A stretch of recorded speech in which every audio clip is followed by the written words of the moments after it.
ناظرین آپ کا خیر مقدم ہے علم و علماء میں ہم آپ کی خدمت میں حاضر ہیں اور آج موضوع انتہائی دلچسپ اور انتہائی اہم ہے جس پر یقیناً آپ گفتگو سننا چاہتے ہوں گے۔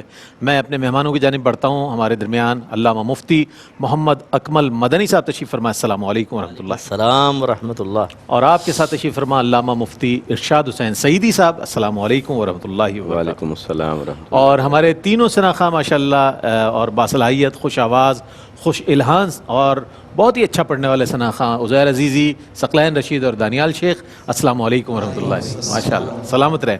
اچھا ناظرین محترم، ہم آج بات کر رہے ہیں استخارہ، جادو ٹونا اور اس کا علاج۔ استخارے کے حوالے سے لوگوں نے مختلف طریقے اختیار کیے ہوئے ہیں۔ استخارے کے حوالے سے ہم جاننا چاہیں گے کہ اس کی حقیقت کیا ہے اور اس کا طریقہ کار کیا ہے۔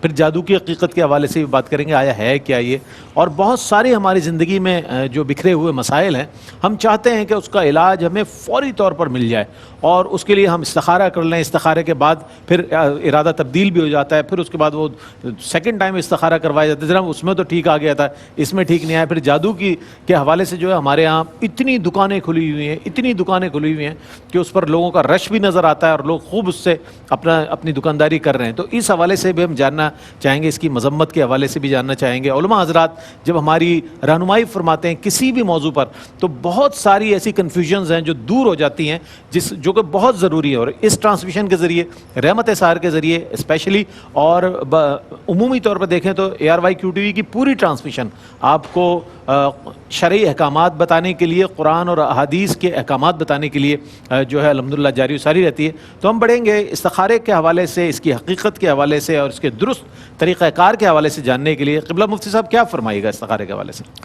اعوذ باللہ من الشیطان الرجیم، بسم اللہ الرحمن الرحیم۔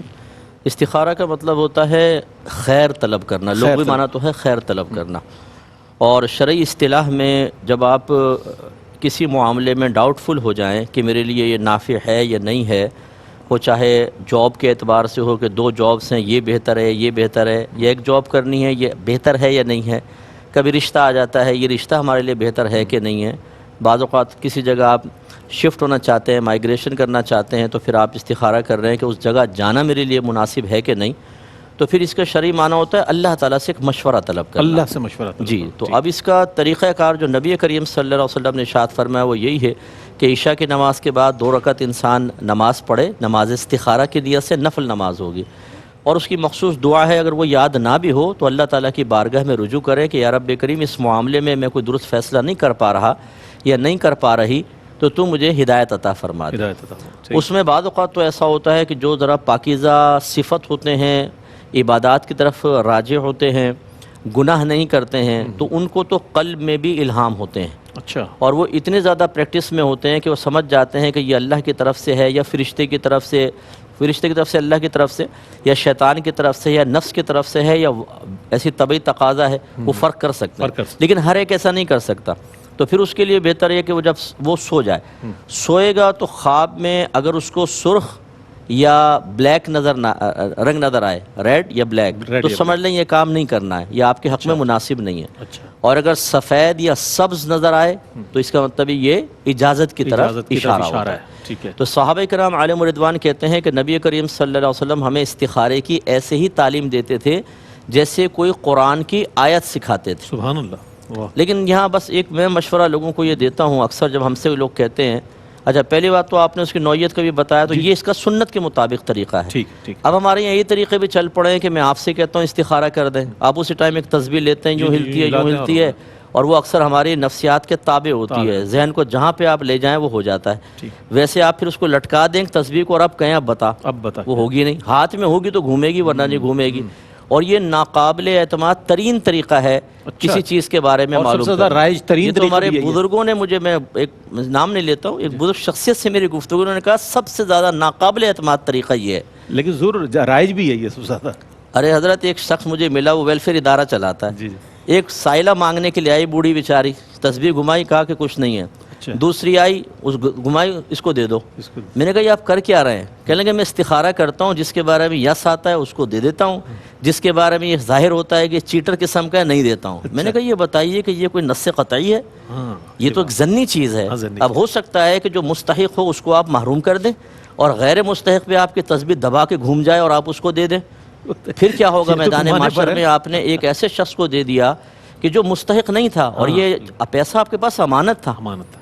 تو کہنے لگے بھئی غلطی ہوتی ہے تو اللہ معاف بھی فرما دیتا ہے۔ اچھا، یعنی جرت مندی کا عالم جرأت آپ یہ مندی۔ دیکھیں، اور یہ ان چیزوں سے جو اس طرح کے استخارے ہوتے ہیں، میں نے اتنی بدگمانیاں دیکھی ہیں، بالکل کیونکہ ہماری عورتوں کی تو عادت ہے، بہنوں کی ہماری، بالکل جب تک آپ یہ نہیں کہیں گے کہ تم پہ سفلی کروا دیا، جادو ہے، ٹونا ہے، نظر بد ہے، آپ کامل ہی نہیں ہیں۔ نہیں کامل، صحیح۔ اگر آپ کہیں گے کہ نہیں کچھ بھی نہیں ہے، انہیں پتہ ہی دوبارہ کچھ دیکھیں، نہیں ذرا ہے۔ غور سے دیکھ لیں، غور سے پھر آپ کریں گے ایک اور دفعہ دیکھ لیں، ذرا دل سے دیکھیں، دل کچھ سے۔ نکالیں اس میں سے فلپ فلپ۔ اور آپ نے اگر کہا کہ یہ تو جادو ہے، بس آپ ہیں پہنچے ہوئے۔ واہ واہ واہ۔ تو اب یہ جو عاملین وغیرہ ہوتے ہیں، ہر ایک برا نہیں ہوتا، لیکن جو پیشہ ور قسم کے ہوتے ہیں، لوگوں کو لوٹنے ان کا مقصود نظر ہوتا ہے، وہ پھر جان بوجھ کر لوگوں کو بدگمان کرتے ہیں، انہیں پریشر میں ڈال دیتے ہیں، تم پہ تو بڑا کالا جادو کیا، علاج نہیں کروایا نا، تم گئی کام سے، تمہارا شوہر گیا، عورتوں کی طرف چلا جائے گا، فلاں یہ وہ، بچوں سے بدزن۔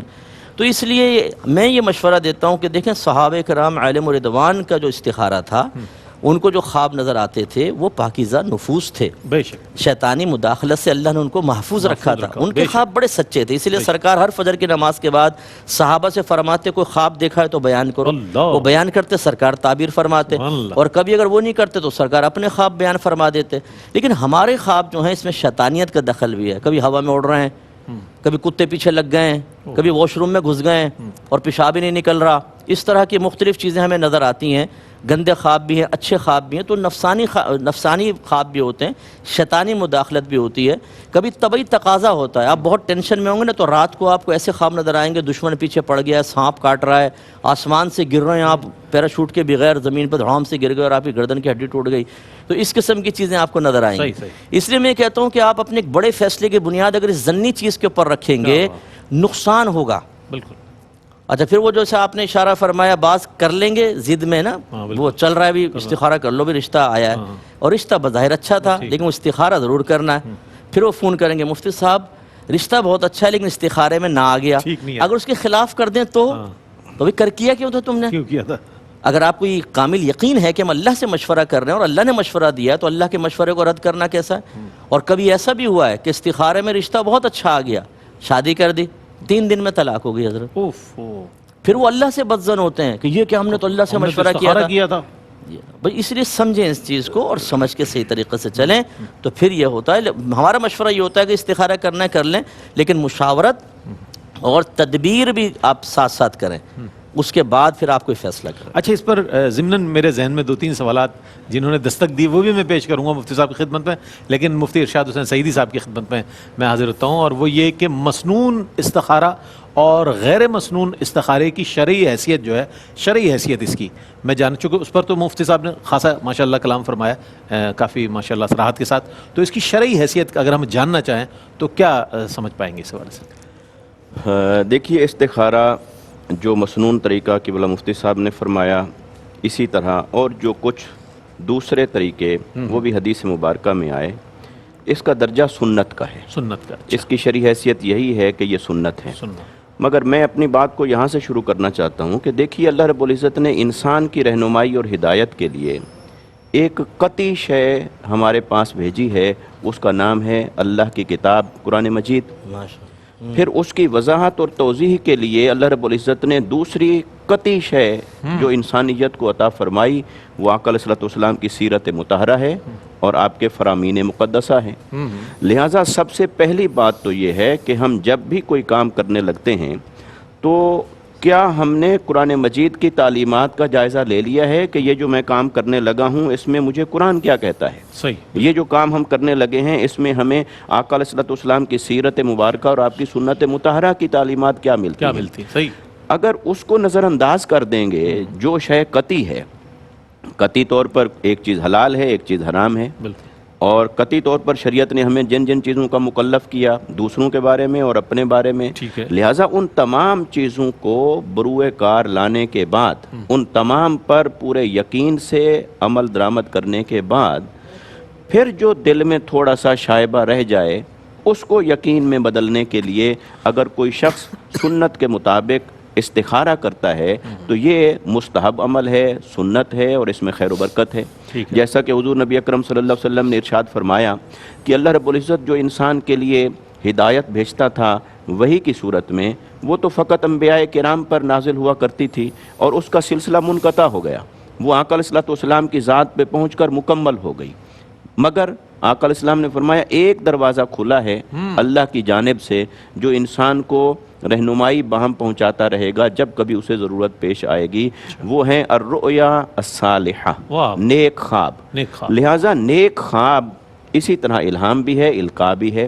اب یہ جو استخارہ ہے شرعی طور پر جو مسنون استخارہ ہے وہ تو آقا علیہ السلام نے اسی کی تلقین فرمائی اور امت کو یہی حکم دیا کہ آپ اسی پر کریں کہ عشاء کی نماز کے بعد 2 رکعت نماز نفل ادا کریں، پھر دعا پڑھیں استخارہ کی، اور اگر وہ دعا کے کلمات مسنونہ یاد نہ ہوں تو اپنی زبان میں اور اپنے لفظوں میں دعا کر لیں کہ باری تعالیٰ تیرا علم اور تیری قدرت، اس کی روشنی میں تو میری رہنمائی فرما کہ میرے لیے یہ بہتر ہے یا یہ بہتر ہے یا کیا بہتر ہے۔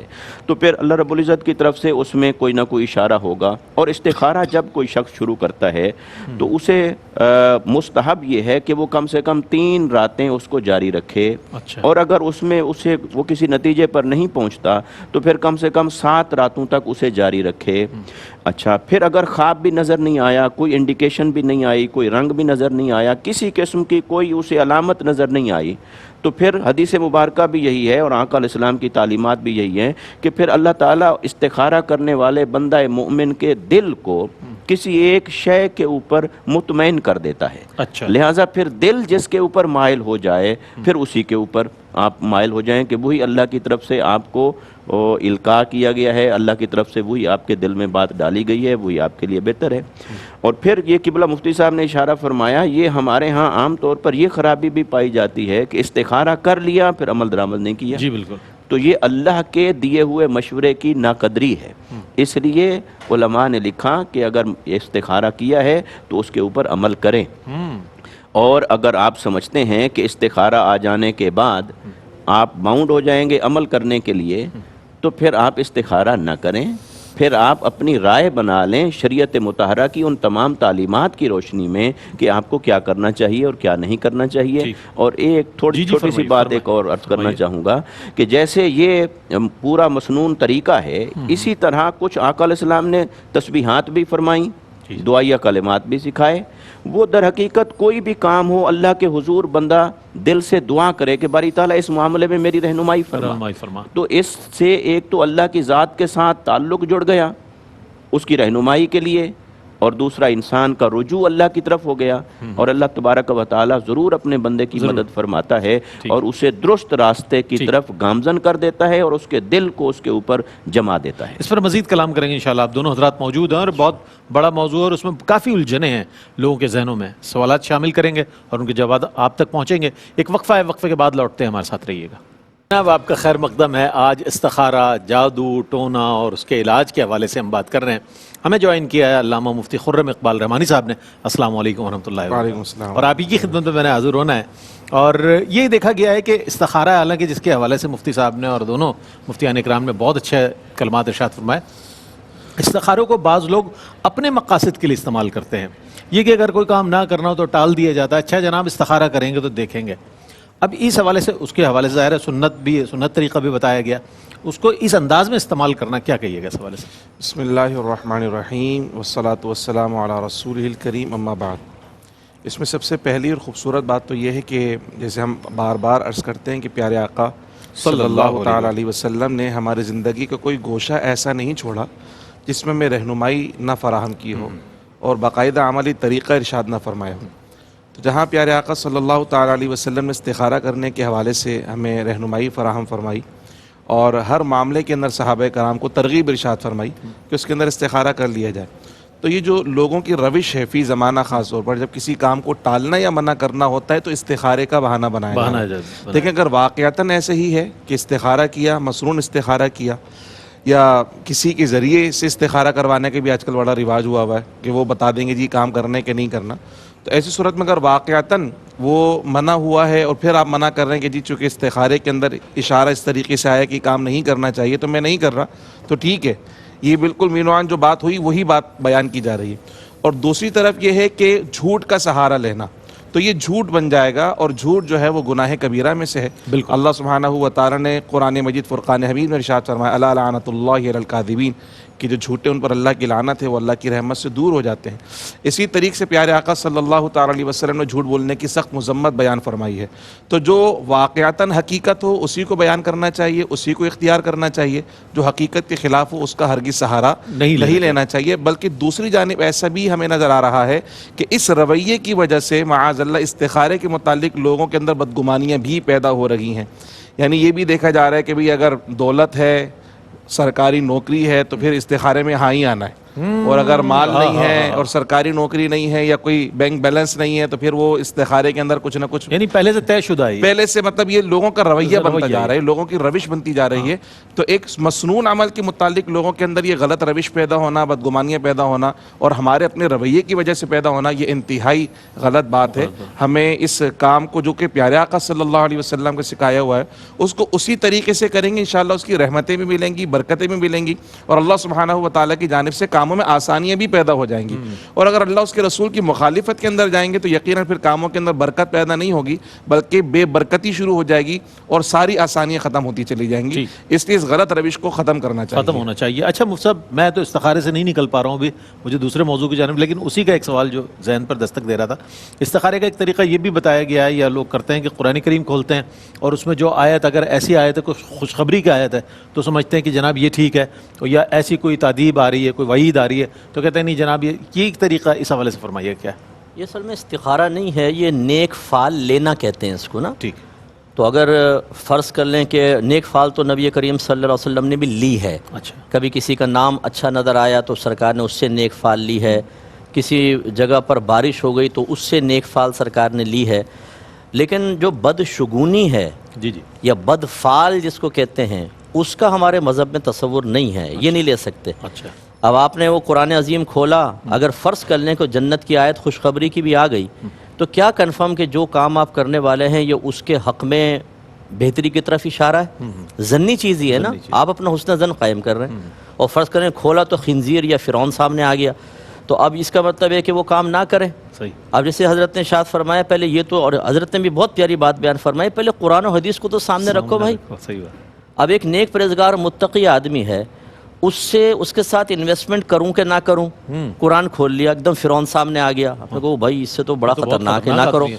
دوسرا فاسق فاجر فراڈیا معروف ہے، کھولا تو مکے کا ذکر آ گیا، کہا کہ بھائی نیک فال ہے اس کے ساتھ کر لو۔ یہ کیسے آپ نے کر لیا؟ بھائی جو فاسق فاجر ہے اس سے آپ دور رہیں، اس کے بارے میں تحقیق کریں، اور نیک آدمی سے بدگمانی کرنا حرام ہے۔ تو وہی بات ہے کہ جب شریعت کو ملحوظ نہ رکھا جائے اور اس طرح کے معاملات کیے جائیں تو پھر غلطیوں کے امکانات بڑھتے ہیں، اتنا انسان مذہب سے دور ہوتا چلا جاتا ہے، توہم پرست ہو جاتا ہے، اور بعض اوقات تو ایسا بھی ہوتا ہے کہ آپ قرآن و حدیث کے خلاف چلے جاتے ہیں۔ اور ایسے ہی بعض لوگ یہ سمجھتے ہیں کہ شاید فیوچر کے بارے میں معلوم کرنا بھی استخارہ ہے۔ وہ ہم سے پوچھتے ہیں مفتی صاحب ذرا یہ بتائیے کہ یہ ایک بات تو ایسے پوچھتی ہیں کہ میری آنکھ نہ بڑی پھڑک رہی ہے ادھر سے، ذرا استخارہ کر کے بتائیں کیوں۔ یعنی مجھ سارے کام چھوڑ دیں، کمپیوٹر بند کر دیں، پڑھائی چھوڑ دیں، اور تسبیح لے کے بیٹھ جائیں گے تیری آنکھ بھی کیوں ہل رہی ہے بہن۔ یعنی ایسے سے کوشچن عجیب و غریب، میرے پیٹ میں کھانا کھا کے نا درد ہو گیا، بڑے مرور اٹھ رہی ہے، مجھ سے استخارہ کر کے بتائیے گا۔ یعنی ان میں استخارہ نہیں ہوتا، میں علاج ہوتا ہے۔ جی ہاں، تو میری اس سے شادی ہو جائے گی کہ نہیں ہو جائے گی، اس کا استخارہ۔ بھائی یہ تو آپ غیب کی چیز معلوم کرنے کی کوشش کر رہے ہیں، اس کے لیے نہیں ہوتا استخارہ۔ استخارہ وہاں ہوتا ہے جب 2 آپشنز آپ کے سامنے ہوں اور آپ فیصلہ نہیں کر پا رہے کہ یہ میرے حق میں بہتر ہے یا یہ میرے حق میں بہتر ہے، پھر آپ کر سکتے ہیں۔ تو اس لیے سمجھنا چاہیے کہ اس طریقے سے یہ قرآن پاک کھول کے آپ نیک فالیں نکالیں یا خدا نہ خواستہ بد فال نکالیں، اور وہ غلط آپ نے نکال کر ایک مومن کے بارے میں، ایک مومنہ کے بارے میں بدگمانی دل میں پیدا کی، تو صرف قرآن ہاتھ میں لینے یا اس سے نتیجہ اخذ کرنا آپ کو آخرت میں بچا نہیں سکے گا، کیونکہ یہ مذہب نے تعلیم نہیں دی، یا آپ کے اپنی اختراع ہے اور یہ خرابیاں پیدا ٹھیک ہے۔ یہ گوشت ہے چونکہ تشنا تھا تو میں نے وہ ضمناً یہ سوال پیش کر دیا، جادو کی حقیقت حضرت فرمائیے گا اور اس کا حکم شرعی کیا ہے، اس پر کچھ کلام فرمائیے گا۔ انشاءاللہ شرعی حکم تو حضرت ارشاد فرمائیں گے، میں حقیقت کے بارے میں عرض کر دیتا ہوں۔ اکابرین نے سحر، اس کو سحر کہتے ہیں عربک میں، اور اس کا اطلاق کئی چیزوں پہ فرمایا ہے۔ ایک تو یہ کہ شعبدہ بازی کو بھی سحر کہتے ہیں، جس کو نظر بندی کہتے ہیں، جو اکثر مطلب جو جیسے حضرت موسیٰ علیہ الصلوۃ والسلام کے سامنے جو جادوگر آ گئے تھے، انہوں نے اپنی چھڑیاں پھینکی تو وہ سانپ بن گئے بظاہر. یہ نظر بندی تھی لوگوں ہیپنوٹائز کیا جانا. ہیپنوٹائز کہہ لیں یا وہ ایسا ہوتا ہے کہ جو چاہ رہا ہوتے ہیں نا وہ ویسا نظر آنا شروع ہو جاتا ہے. یہ اسی طرح گھر کے اندر آ کے نا وہ عورتوں کو کہتے ہیں کہ دیکھو ہم ڈبل شاہ ہیں, ڈبل شاہ, سونے کو ڈبل کر دیں گے, لیں گے ایک دم ڈبل. عورتیں بڑی متاثر ہو جائیں گی, اور لے آؤ سارا اگر کروانا ہے تو فقیر سے. وہ آ کے وہ ساروں کو فقیر کر کے نکل جاتا ہے پھر وہ, کیونکہ وہ ایسا بے ہوشی کی کوئی چیز دے دیتا ہے. وہاں پہ سب وہ نیچے پڑی ہوئی ہیں, زیور غائب, اٹھی ہیں تو نہ فقر رہا نہ فقیر رہا, نہ کوئی غنی رہا نہ غنیہ رہی, صرف صدمات اور مصیبتیں رہ گئیں. تو یہ ہوتا ہے. دوسرا, شیطان کا قرب حاصل کر کے اس کے ذریعے کام نکلوانا, یہ بھی سحر ہے. تیسری چیز ہوتی ہے منتر پڑھ کے کوئی کام کروانا. اچھا, اب اس میں بعض منتر ایسے ہوتے ہیں کہ جو کلمات کفر و شرک پر مشتمل نہیں ہوتے. اچھا, یہ اس قسم کا جادو کرنا یہ گناہ کبیرہ لکھا ہے. لیکن اگر اس میں کلمات کفر و شرک ہوں تو پھر انسان دائرہ اسلام سے خارج ہوگا. تو اس لیے یہ منتر کے ذریعے بھی جو کرتے ہیں اس کو بھی سحر کہا جاتا ہے. یہ 3 معروف اس کی اقسام لکھی ہیں. باقی ایک اور بھی ہے کہ جی انسان کو گدھا بنا دیا جادو سے. وہ اکابرین نے فرمایا کہ یہ پاسبل نہیں ہے, کیونکہ ہماری امت میں, اور پہلے تو مس ہو سکتے تھے لیکن ہماری امت میں ایسا نہیں ہو سکتا. ٹھیک. اچھا, حکم شرعی کے حوالے سے چونکہ فارورڈ کر دیا مفتی صاحب نے آپ کی طرف, تو وہ آپ ہی فرمائیں گے اس حوالے سے. اچھا, جادو کے ذریعے تقدیر کو بدلنا, رزق کو بند کرنا, اس کے حوالے سے کچھ میں چاہتا ہوں ارشاد فرمائیے. جی, اس میں یہ عرض کروں گا کہ پہلے تو یہ بات سمجھنی چاہیے کہ جادو حقیقت ہے. جادو پایا جاتا ہے, جادو ہوتا ہے, جادو ہو سکتا ہے, جادو کے اثرات ہیں, ہوتے ہیں, ہو سکتے ہیں. ٹھیک ہے. مگر یہ وہم ہے کہ ہر قسم کی خرابی کو جادو کے ساتھ منسوب کر لینا. اس وہم کے اندر جب مبتلا ہو جاتے ہیں کہ ہر چھوٹی بڑی شے کو جادو کے ساتھ منسوب کر لیتے ہیں تو وہ پھر اعتقادی کمزوری بھی واقع ہوتی ہے اور کئی قسم کی خرابیوں کا شکار بھی ہوتے ہیں. ایسا ہی. جہاں تک تعلق ہے جادو کے حکم کا, جادو کا کم سے کم درجہ یہ ہے کہ یہ حرام ہے, یہ گناہ کبیرہ ہے اور حرام ہے. یہ کم سے کم درجہ ہے کیونکہ اس سے شریعت نے بالکل منع فرمایا. قرآن مجید میں بھی اس کی مذمت اور ممانعت آئی اور حدیث مبارکہ میں آئی. اور اگر اس کے اندر کہیں کفریہ کلمات داخل ہوں گے یا کوئی کفریہ کام داخل ہوگا, کفریہ عمل داخل ہوگا, تو پھر وہ محض حرام نہیں ہوگا, پھر وہ کفر ہو جائے گا. جب کوئی شخص حرام کام کا ارتکاب کرتا ہے تو وہ فاسق کے درجے پر ہوتا ہے, کافر نہیں ہوتا. لیکن اگر کفریہ عمل, کفریہ قول, کفریہ فعل وہ اس کے ساتھ منسلک ہو جائے گا, کرنے والے یا کرانے والے دونوں کی جہت سے اگر کوئی کفریہ چیز شامل ہو جائے گی تو پھر وہ کفر ہو جائے گا. دونوں گناہگار ہوں گے, دونوں کافر ہو جائیں گے. اگر کفریہ قول, کفریہ عمل ہوگا وہ دائرہ اسلام سے خارج ہو جائیں گے. اور ان کے شادی شدہ ہیں تو نکاح بھی ٹوٹ گئے, لہٰذا انہیں تجدید ایمان بھی لازم ہوگا, تجدید نکاح بھی لازم ہوگا. اور اس کا کم سے کم درجہ یہ ہے کہ یہ حرام ہے. یہ تو ہو گیا اس کا شرعی حکم اس اعتبار سے. اب جب ہم آتے ہیں اس بات کی طرف کہ کیا جادو سے تقدیر بدل جاتی ہے, کسی کے رزق کو بند کیا جا سکتا ہے, کسی کو مارا جا سکتا ہے, موت, تو اس میں پہلے یہ چیز سمجھ لینی چاہیے کہ جادو اسی طرح اللہ رب العزت کے نظام کائنات میں اسباب کے درجے پر ہے جیسے کچھ اور چیزیں اسباب کے درجے پر ہیں.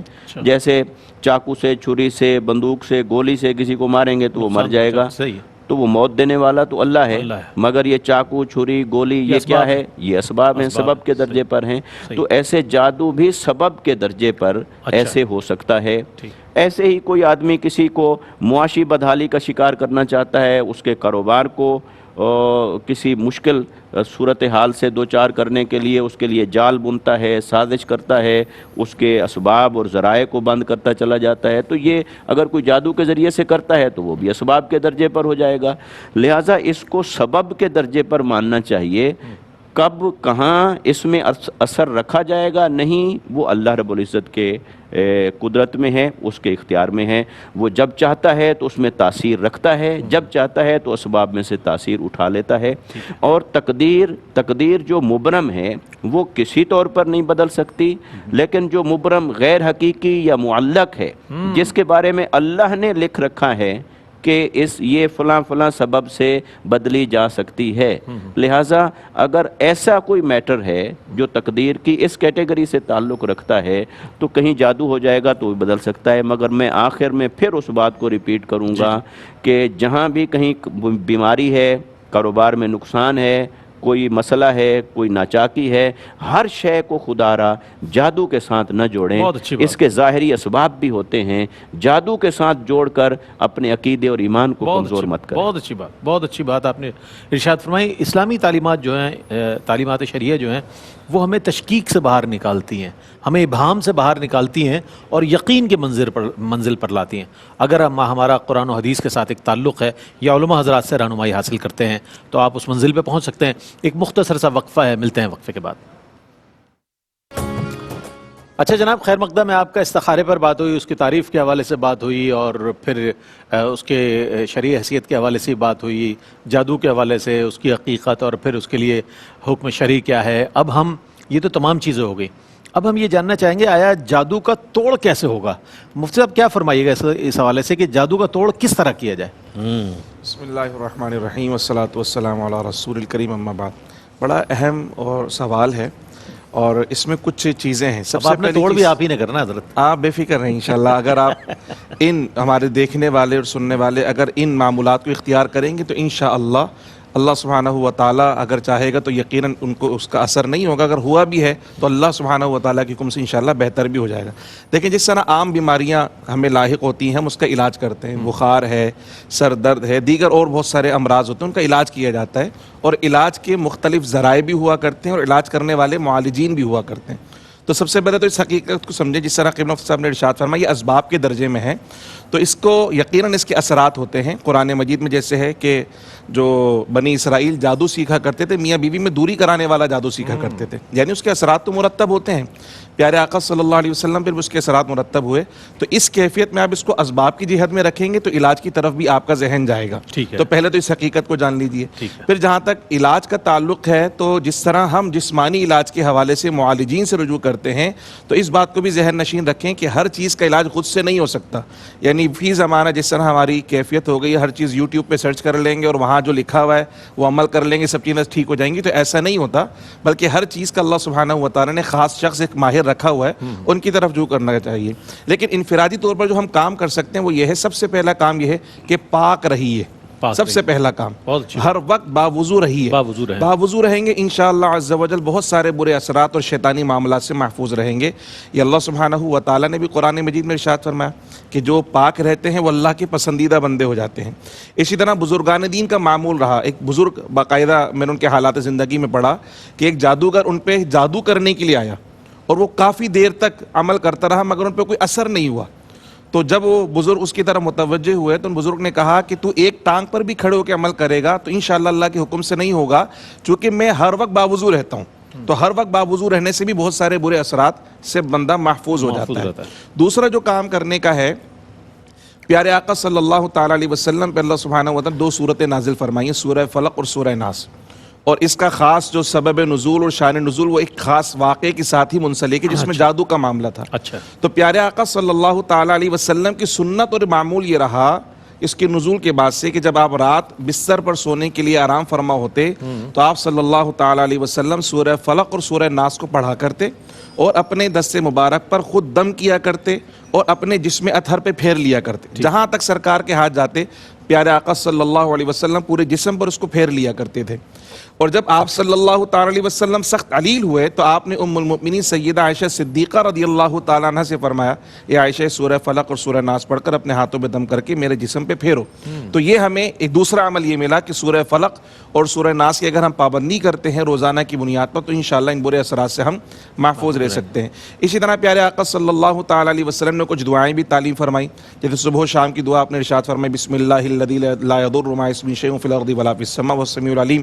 یہ دعا پڑھ لی جائے صبح 3 مرتبہ، شام 3 مرتبہ. تو پیارے آقا صلی اللہ علیہ وسلم یہ ارشاد فرمایا کہ اللہ سبحانہ و تعالیٰ اسے اس دن ان برے اثرات سے اللہ سبحانہ و تعالیٰ محفوظ فرمائے گا. تو یہ کچھ کیفیات ایسی جو انفرادی حیثیت میں کرنے کی ہیں، اس کا معمول بنائیں. لیکن پھر وہی بات ہے کہ اللہ سبحانہ و تعالیٰ اگر کسی آزمائش کے اندر مبتلا کرنا چاہے اثرات تو ہوں گے لیکن نا امید نہ ہو، مایوس نہ ہو اور قرآن و سنت سے ہی علاج کریں. قرآن و سنت کے خلاف ہرگز علاج کے لیے نہ نہ جائیں. ایک صاحب جس طرح بھی بہت سارے مشاہداتی باتیں بھی بہت ساری آ جاتی ہیں. ایک صاحب جو ہے وہ اپنے بھائی کی علاج کے لیے پریشان تھے, تو انہوں نے کہا جی میں فلاں جادوگر کے پاس جا کے علاج کرواؤں گا, چونکہ اس کا قلم خود کھڑا ہو جاتا ہے, قلم خود بخود چلنا شروع ہو جاتا ہے, وہ جادوگر ہے, اس کے پاس جا کے وہ علاج کروانے کے لیے جا رہے ہیں. تو ایسے لوگوں کے پاس علاج کروانے کے لیے ہرگز نہ جائیں جو آپ کے عقیدے اور ایمان کی تباہی کا سبب بنے اور آپ کے پیسے کی بھی تباہی کا سبب بنے, بلکہ ان بزرگوں کی طرف رجوع کریں جو قرآن و سنت کی موافقت میں علاج کیا کرتے ہیں. اللہ سبحانہ و تعالیٰ اس کی برکسی شفا عطا فرما دیتا ہے. بہت اچھی بات. اچھا ایک اور بہت اہم سوال ہمارے معاشرے کا, کہا جاتا ہے ہماری روزگار کو نظر لگ گئی, ہمارے گھر کو نظر لگ گئی, ہمارے بچوں کو نظر لگ گئی, ہمارے پورے گھر کو, خاندان کو, لوگ تباہ و برباد ہو گئے. اس طرح لوگ باتیں کرتے ہیں کہ نظر بد. اب اس کی حقیقت جان لیں مفتی صاحب, نظر بد کی حقیقت کے حوالے سے میں چاہوں گا کیا رہنمائی فرمائیے گا. اگر اس سے پہلے تھوڑا سا ایک میں بات عرض کر دوں. جی دیکھیں جادو ٹونا حق ہے, اس کا انکار نہیں کر سکتے, قرآن میں بھی تذکرہ آیا, لیکن کیا آپ پر ہے یا نہیں یہ کیسے پتہ چلے یہ گا؟ کیسے معلوم ہوگا؟ ہاں وہ تو نص قطعی سے ثابت ہوا کہ اس کا وجود تو ہے, لیکن آپ کے ساتھ وہ واسطہ یہ کیسے پتہ چلے گا؟ یہ ایک ضنی چیز ہوتی ہے. اچھا آدمی کوئی اپنا طریقہ کار, کوئی ذائچہ کچھ جیسے تصویر گھما لی اور نتیجہ مرتب کیا, یہ کر سکتا ہے آدمی, لیکن یہ قطعی نہیں ہے, یہ ضنی ہے. اب لوگ جو خواتین جو ہوتی ہیں, اگر کوئی کہہ دے کہ تم پر سفلی کروایا گیا ہے, اب بھئی جادو تو حق ہے, لیکن کیا آپ پہ واقع ہوا ہے کہ نہیں ہوا؟ سوال یہ پیدا ہوتا ہے کہ اس نے آپ کی آنکھ کیوں پھڑکائی, مار کیوں نہیں دیا, ٹانگیں کیوں نہیں ٹوٹ گئیں؟ صحیح. یہ بس وہ ایک لیمٹ تک ہوتا ہے, باقی تو ہمارے روحانی طاقتیں روک لیتی ہیں باقی ہر چیز کو. بھئی یہ کیا بات ہو؟ یہ کیا بات؟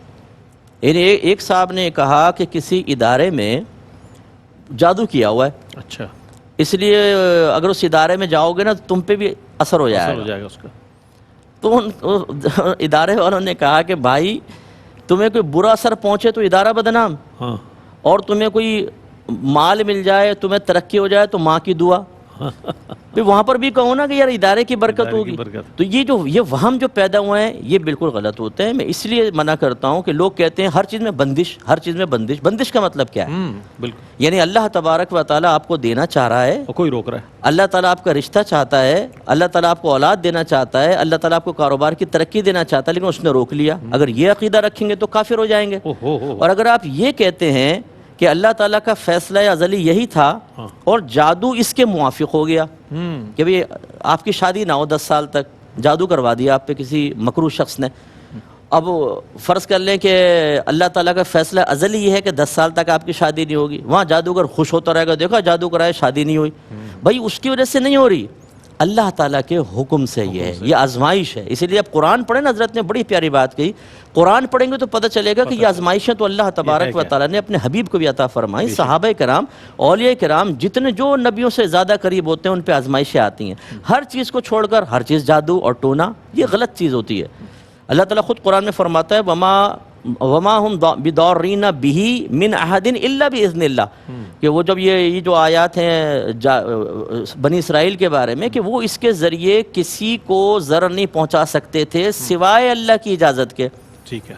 تو اس لیے سمجھ جانا چاہیے کہ اگر کسی نے یہ کہہ بھی دیا عامل نے بھی جادو ہے, وہ جادو آپ پہ اثر کرے یا ضروری نہیں ہے, اور اگر کرے گا تو حقیقتاً اس کی وجہ سے نہیں ہے, وہ میرے رب کی وجہ سے ہے. یہ بندشوں کے تصور, ہر چیز میں بندش کر کر کے لوگوں کا ذہن اللہ کی طرف سے ہٹا دیا. اللہ کی رضا پہ راضی رہنا, آزمائش, تقدیر سب بھول گئے لوگ, اب بندش ہے. اچھا ایسے موقع پر ماسی بھی بہت بڑی جو ہے نا وہ روحانی شخصیت ہو جاتی ہے. مالکن کہتی ہے کہ بھئی میرا شوہر قابو میں نہیں آ رہا, کیا کروں؟ ماسی سے مشورہ, ماسی کہتی ہے میں ایک عامل بابا کو جانتی ہوں, بڑا پہنچا ہوا بابا ہے, آپ میرے ساتھ چلیں. اچھا مالکن یہ نہیں سوچتی ہے کہ یہ جو باباؤں کے پاس جاتی ہے تو مجھے بھی اس نے قابو کر لیا ہوگا, بدگمان ہو جاتی ہے, اس سے نہیں ہوگی, وہ میری مخلص ہے, باقی ہر ایک کے لیے جادو ٹونا یہ کروا دے گی. اس سے ذرا سوچنا چاہیے اور خدا کا خوف کرنا چاہیے.